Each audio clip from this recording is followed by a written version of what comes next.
and thank you for joining us today on Spotlight. Today our Spotlight is on real estate, and I have with me Tim Lindsey from Cross Country Mortgage.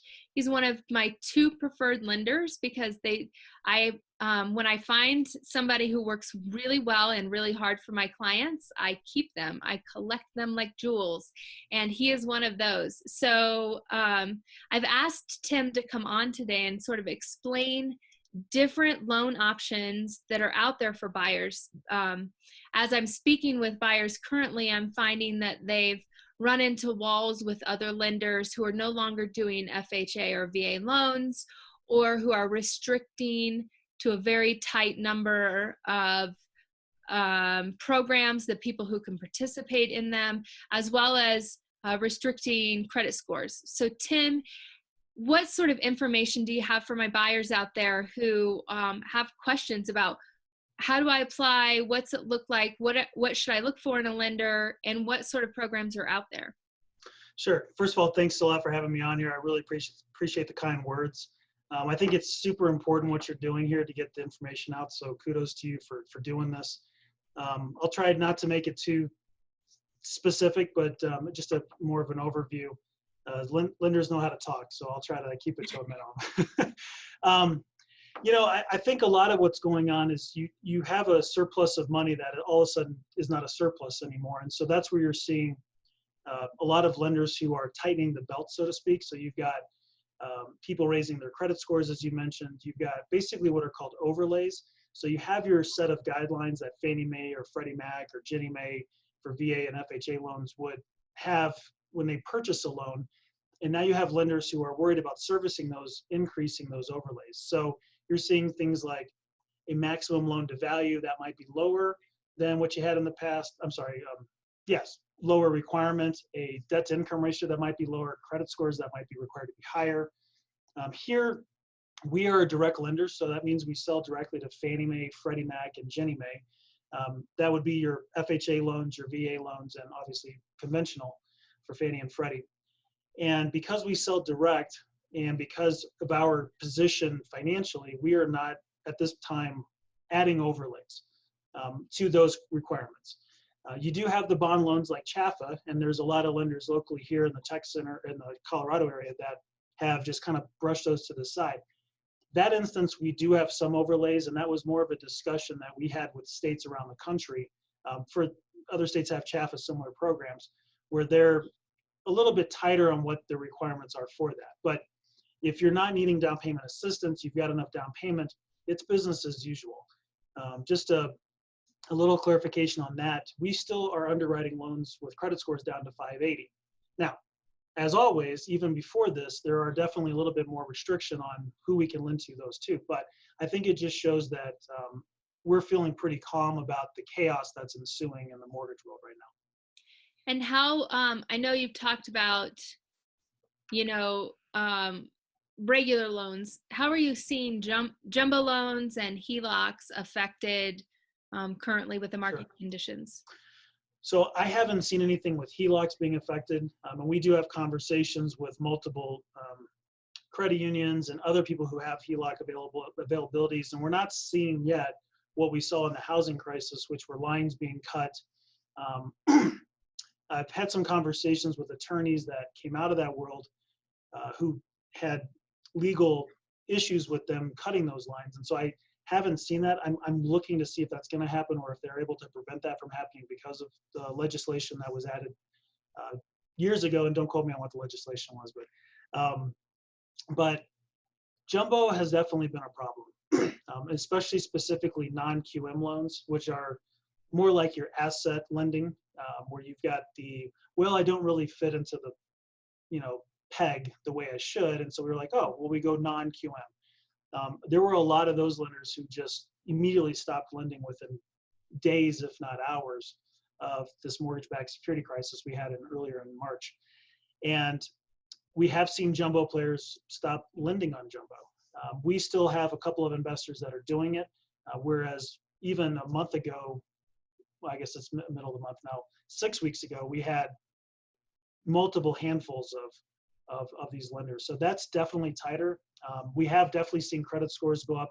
We've seen the amount of equity that you need in the property. They're not really looking to do cash out refinances on jumbo. So you can still use one to purchase. You can still get a decent interest rate. You know, you've got to have stronger credit, which was always a jumbo issue. It's just a little bit of a higher score now. So, and just for those watching, conventional loans, the average cost of a house in Colorado currently is about $480,000. And so what are we looking at when a conventional loan crosses over to being necessitating a jumbo loan? Sure. So it's going to be different per county across the country, but here in Colorado, in the Denver metro area, it's as high as 575 as a loan size to still be in the conforming range. So nationwide, it's 510. So anything above 510 could be a jumbo. But here in the Denver metro counties, from 510 to 575 is called high balance conforming.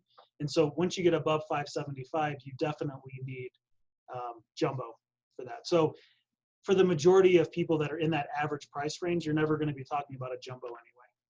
Great. Great. So in terms of application, Tim, cross country, can you still apply online just by going in and checking out your website? Yeah, for sure. So we've actually made it easier where it's just teamlindsey.com. It'll bring you right to a page where you can apply.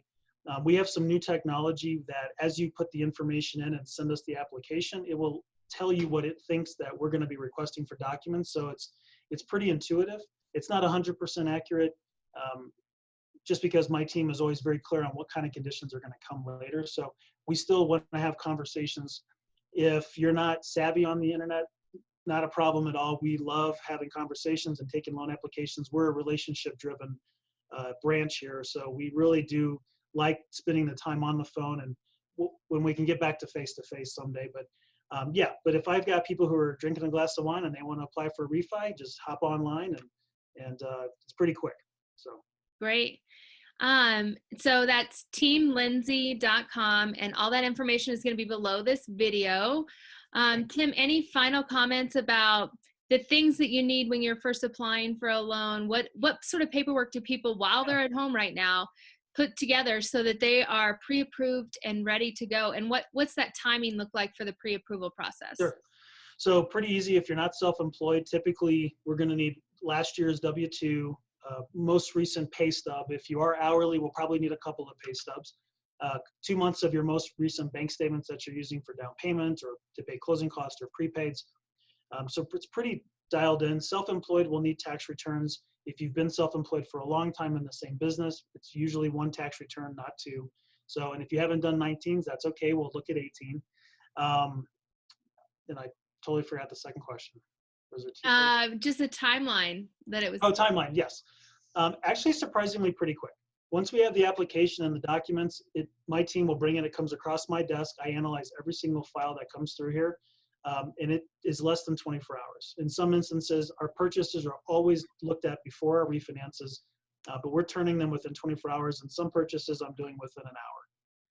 That's amazing from a realtor standpoint, because a lot of times my buyers don't realize their timing is 6 months out. They haven't gone through the lending process. They're at home looking, and then they find the house that they love, and we have to have a pre-approval letter before we can write an offer or go in. And currently with the situation, you can't actually get into a house physically until you're under contract on it. So, and those regulations are changing all the time. In fact, I wasn't even intending to mention them because they move just as frequently as interest rates do these days. So, but currently it's all virtual showings. So right. If you find a house that you love and we want to put in an offer and we're under contract, we can go in and see the house physically using the necessary precautions. But that key, I always say, I'll find you the house, but the people who give you the keys are your lender. And so you guys hand the keys over pretty easily. So I just want to thank you for your continued work and support of my business and my clients. You've served them well, and I appreciate that. And I'm locking you in on record to say that you're going to come back and shoot some videos later for more information. Happy to do so. And I did a Facebook Live for just 2 minutes this morning just to remind people to be very positive. I think it's scary, but I love that you're doing this, Renee. I think if anybody's watching this, you should absolutely work with Renee. She is dialed in on her business. And quite honestly, the minute that we can go do stuff, people should be out there shopping for homes. So getting pre-approved now while you're sitting at home with your docs, as Renee said, is let's get them going. Let's get him going. All right. Thanks, guys. Again, all Team Lindsey information and Cross Country Mortgage, it's going to be below in the video. Don't forget to click subscribe so that you can get all the Spotlight videos that are coming up, both on small business as well as real estate. Thanks so much for watching. Have a great day, guys.